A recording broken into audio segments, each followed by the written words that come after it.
The mystery of the haunted house. One evening in October, Sarah and her friends decided to visit the old house at the end of their street. It was known as the haunted house because no one had lived there for years, and strange things had been reported by neighbors.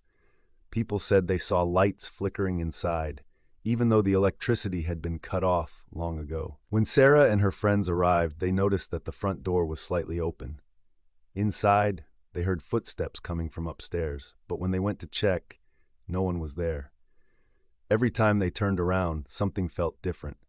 Chairs seemed to move, windows would creak, and once Sarah thought she saw a shadow in the corner of her eye.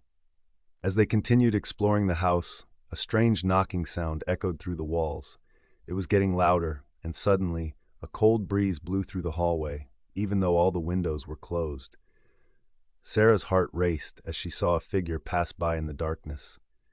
Her friends were ready to leave, but Sarah noticed something strange on the floor. There was a trail of muddy footprints leading toward a small door in the back of the house. The door was locked, but the footprints stopped right there. Later, Sarah and her friends discovered that the mysterious events had a scientific explanation.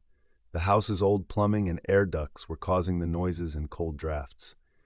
The knocking sounds came from old, loose pipes in the walls, which would creak and bang as air and water moved through them. The flickering lights were due to poor electrical wiring in the old house.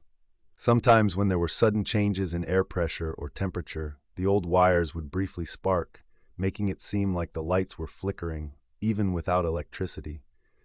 The cold breeze was caused by gaps around the windows and doors, where cold October air was leaking in, especially when the wind blew outside. As for the footsteps and shadows, they realized that their own movements in the old, echoey house made it sound like someone was following them, and the shadows were just tricks of the dim light playing off the dusty old furniture.